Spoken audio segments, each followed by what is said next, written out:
Michael Jackson, the king of pop, there is none higher. Sucker boy band should call me sire. Help me land a $120,000 remote job. In 2009, I worked for the Nielsen Company since November 2008. And C-level executives, practically all of them being white, no offense, I'm part white myself, were passionately seeking, in other words, thirsting for a reason to put me in a Donald Trump boardroom and scream, "Neil, you're fired." Let me drop the science for you. Firstly, Nielsen tracks what people watch, listen to, click on, and buy. For instance, when you read that 123.4 million people watch the Super Bowl, the news outlets reporting that information typically cite Nielsen ratings. I was marketing their publications so they could attract more search traffic. The Nielsen Company owned a broad selection of business magazines and media properties. Its business media division managed Billboard, Adweek,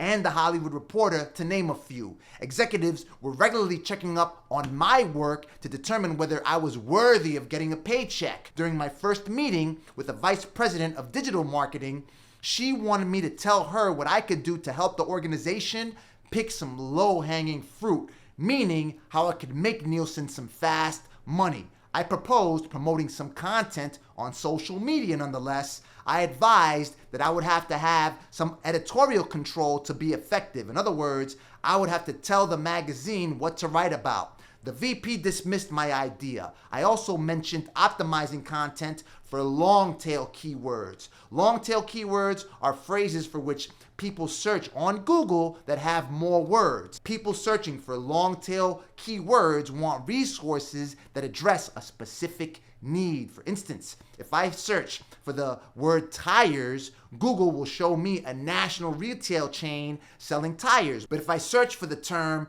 tire repair near me, Google will show me a local shop that can fix my flat. My supervisor and mentor at the time, an accomplished African-American lady with 2 master's degrees and a stellar corporate track record, an analytics genius, left the meeting setting the goal to help Nielsen's magazines attract more search traffic. My supervisor and I wrote a scorecard where I rated how well programmers prepared each magazine to attract search engine users. I embarked on an internal roadshow with the editorial staff of several of Nielsen's magazines. I asked vital questions to determine their needs and most significant challenges. I presented the scorecard to show them what they needed to do to attract more people searching for content published in Nielsen's magazines. After meeting with about a dozen of the magazine's editorial staff, the technology team of developers, and other key stakeholders, I proposed several modifications to the Web Content Management System, CMS,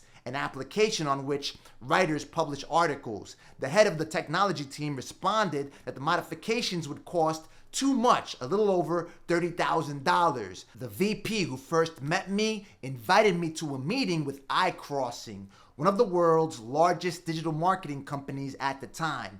During the meeting, the agency people presented some ROI data. The numbers represented the amount of money that the agency projected to make for Nielsen. The VP was open. She said that those numbers were precisely what she needed to convince the rest of the Nielsen C-level executives to pay this agency a $1 million retainer.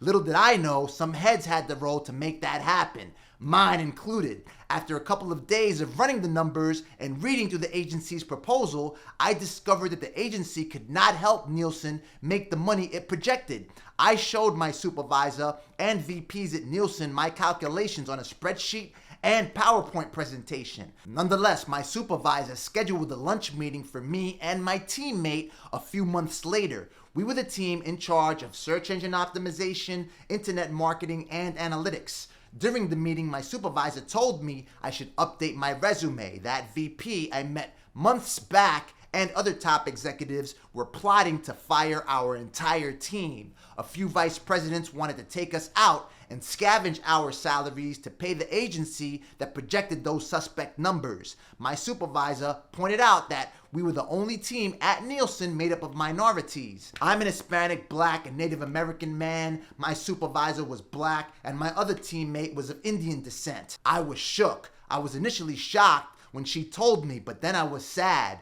My tenure at this job was my first time working in an established corporate setting. Until now, I had worked as an internet marketer with startups. Nielsen is a mainstream organization funded by old white money. I thought the world, especially New York City, had evolved beyond discriminating minorities. My supervisor welcomed me to life in corporate white America. At that point, I realized that as a minority in this country, I had to be 10 times better than elite executives executing my profession. I got the job because my portfolio publicized how I generated extraordinary business profits that no one in this company had accomplished.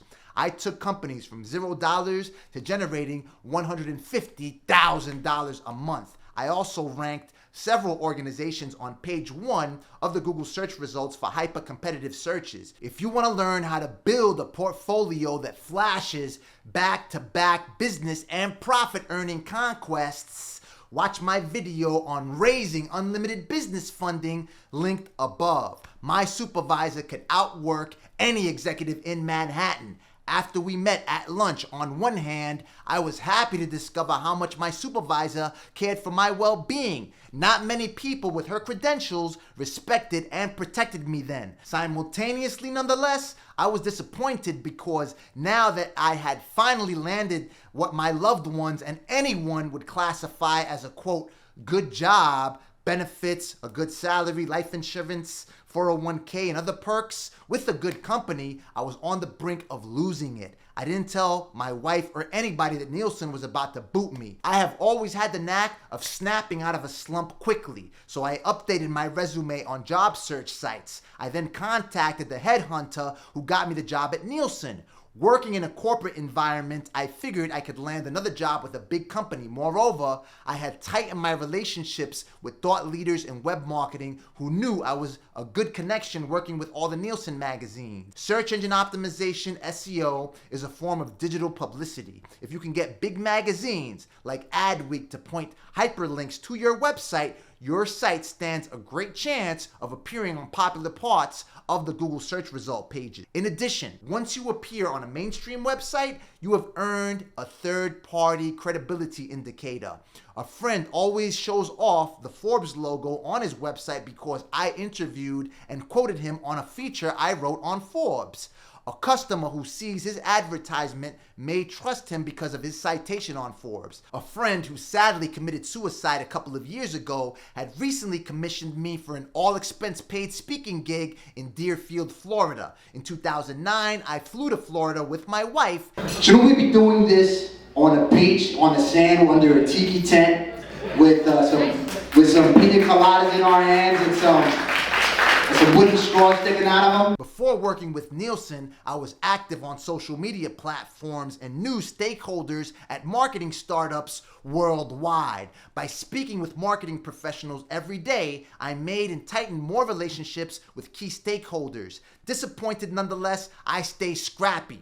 My strategy was to interview with some big companies or work with one of my peers who would give me a gig or job upon acceptance. I started conducting interviews with several companies such as ABC, WebMD, Yodel, and others. The hiring process was slow. A couple of weeks after our initial meeting, the corporate genocide began. Everything that my supervisor told me happened. The head of the division for which my team at Nielsen worked demoted my supervisor to a regular staff member and put her to work under another supervisor. As far as I knew, my former supervisor was never insubordinate or did anything to justify getting punished like that. The executive assigned me to work for a couple of well-connected executives and relocated my teammate to another team. Company officials showed this African-American lady no respect. They yanked her out of her office and forced her to work in a cubicle. I was shocked. But I can't say that God didn't put my beloved supervisor and mentor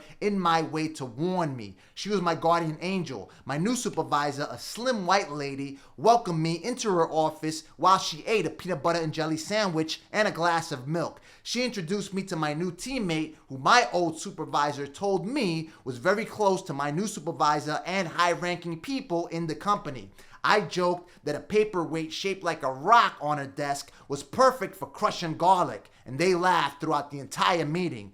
The meeting was to decide how I would deliver value to the company. I told the supervisor about my roadshow, consultative meetings with my former supervisor. I also told her that some of the magazine's stakeholders would not reply to my request for sit-downs. Many divisions did not like our prior multi-ethnic squad. My new supervisor, who regularly schmoozed with high-ranking Nielsen officials, said I would not have that problem working for her. And she was right. She had me performing keyword research and developing SEO recommendations for a couple of magazines every week. By then, my old supervisor had allowed me to work from home a few days a week before the switch so that I could take job interviews. I got good at finding parking spots in Manhattan by the Nielsen building in the Village, so I started to drive my car to work. About a month later, I clearly remember that on Thursday, June 25th, 2009, I was in my 1995 Nissan Altima waiting to make a left turn onto Delancey on Bowery in the Lower East Side, when the radio announcer said Michael Jackson had just died. My first thought was to submit a news story announcing Michael Jackson's death on Digg.com. Digg was the most popular social news aggregator in 2009.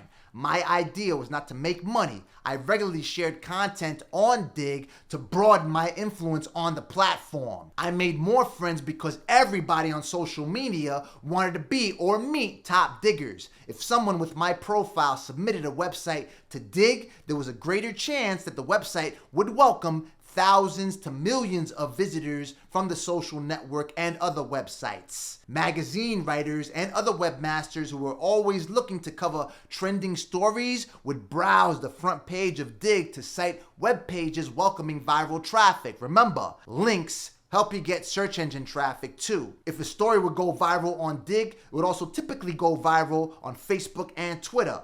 I was and still am in the business of making friends for personal reasons, and the practice puts money in my pocket. I knew, however, that I would not get home in time to submit the story before another user. I did not have an iPhone or a smartphone at the time. I bought domains like michaeljacksonmemorabilia.com and sold ornaments and Michael Jackson swag. About an hour later, I got home, kissed the wife and my 2-year-old Lance, cracked the laptop to see who submitted the story. I knew the lady who promoted it. She's a friend who shares my birthday. The story was already on the front page, welcoming hundreds of thousands to millions of views. Of course, Billboard and The Hollywood Reporter covered it, but the story of the announcement alone was already on Digg. I could not submit any of those duplicate stories and expect either to go viral. While browsing the magazines, I remember telling myself that I bet none of them covered Michael Jackson's passing.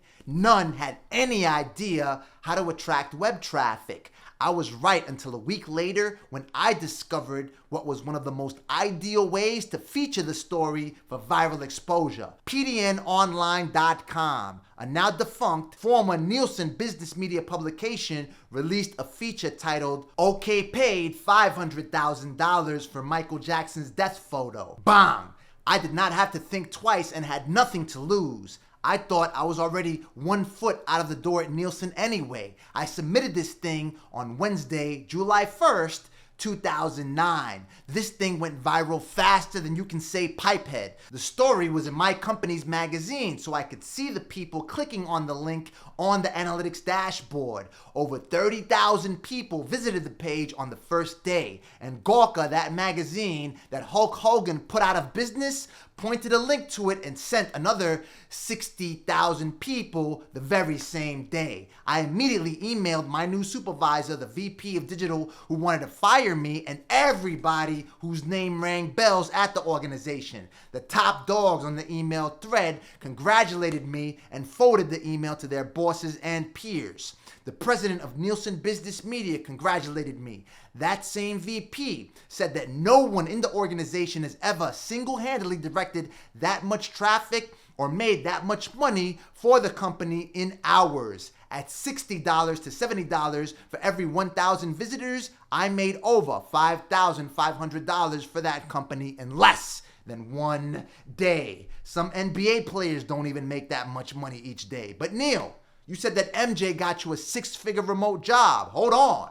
We're getting there. Ride with me. I submitted a couple of other stories right after that first win. Everything I touched welcomed tens of thousands to hundreds of thousands of unique visitors. A couple of days later, the managing editor of one of Nielsen's top magazines approached my cubicle and told me he loved what I was doing. I told him I could do more if I could tell the writers what to cover because I knew the type of content that could attract viral exposure. He told me he could put me on a daily or weekly conference call where editors or several Nielsen magazines deliberated on what content to publish. During those calls, I would tell the writers what to write about. They would also ask me which proposed content topics would attract viral exposure. I told them what content to write about. I would submit the articles onto Digg, Reddit, and StumbleUpon, and they would get traffic. I told my supervisor what I was doing, and I could sense that she was a little nervous. Since the company was missing revenue targets, corporate leadership sought to fire people.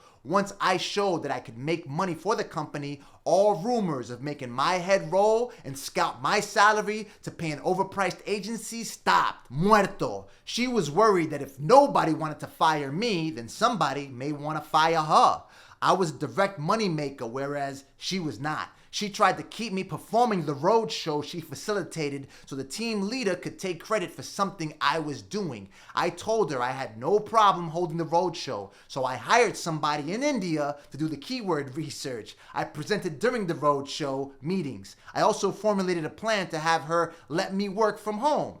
Peep it. This is the part where I'm smacking your helmet. Please pay close attention to these techniques. This is a way to turn a 9-to-5 on-site job into a remote job. I asked for a couple of days off to meet with some marketing peers at a conference with whom I can get links and traffic for the magazine. On my days out, I hired people from India to help me submit and promote more content on the Nielsen magazines on Digg, Reddit, and StumbleUpon. Each promotion cost me about $10 or so. I drove more traffic on those 2 days than on any other day of the week. I presented a report showing how much more productive I was working remotely. I told my supervisor that my meetings with my peers would be weekly. Thus, if I worked remotely on Friday, I would present my results on Monday. After 3 weeks, I asked if I could also work from home on Thursdays. I argued that I could cut the commute time and work twice as hard without coming into the office. She agreed, and I hired someone to help me promote the content while working remotely.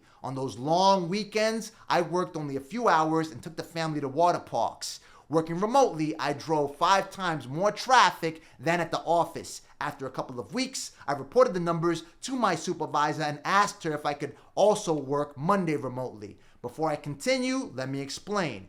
You want to request to work from home for 1 to 2 days. You want to show that you are 2 to 5 times more productive working remotely than at the office. After a couple of weeks of proving your enhanced productivity, you ask to work from home for 1 or 2 more days until you are working entirely or at least primarily from home. Here is how everything panned out. As I told you, my boss was worried she would get fired while I kept my direct money-making job. Thus, it was in her direct interest to maintain a tightly knit relationship with Nielsen stakeholders to keep her job. After the Michael Jackson campaign and all the subsequent wins, it wasn't a sad bone in my body. I knew that even if I got fired, I could make money for any company and would not have a problem staying employed. Simultaneously, to my surprise and expectation, my supervisor recommended that I work remotely on Thursday, Friday, and Monday. She also suggested that I work remotely every day except Wednesday for our weekly meetings. Further, I could do the roadshow meetings with the magazines from home any day.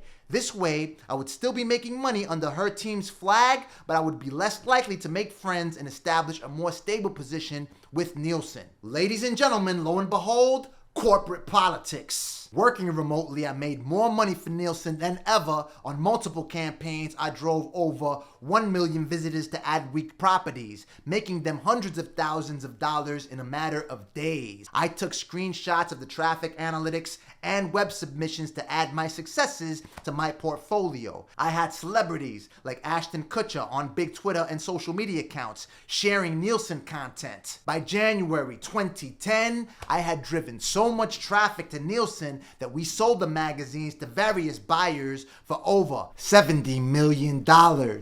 Nielsen laid me off with a severance package of 1 month's pay. I could have convinced them to pay me more, but I did not care. I felt total autonomy and thought I did not need their money. That same VP who conspired to fire me only days later called me to hire me to work for Adweek under their new owners. I quickly filed my LLC and took payment under my new company. I drove over 9 million views to Adweek media properties in 2 weeks during their Super Bowl campaign. The magazine's head circulated an email thread again, reporting that this was the first time anyone had ever driven that much traffic to the Adweek website. For months thereafter, owners of other former Nielsen magazines hired me to drive website traffic. Then in the summer, after I showed them my portfolio, which started with the submission of that Michael Jackson article, AOL hired me for a remote job that paid $120,000 a year. I received a $2,400 weekly check driving traffic to AOL properties in my PJs. I also worked for other clients for whom I was able to feature on AOL publications. Before you make any excuses that I succeeded because I was working with a big company, mind you, I come from one of the poorest neighborhoods in New York City, Jamaica, Queens, the epicenter of the crack war epidemic. I grew up walking the sidewalks, hopping over heroin hypodermic needles and 2 for $5 crack vials. I only got the job by building a portfolio listing marketing feats that only a few could accomplish. I had no hookups or established relationships with the company. Watch the video you see on the screen right now to gain an unfair advantage and raise every dollar of funding you want.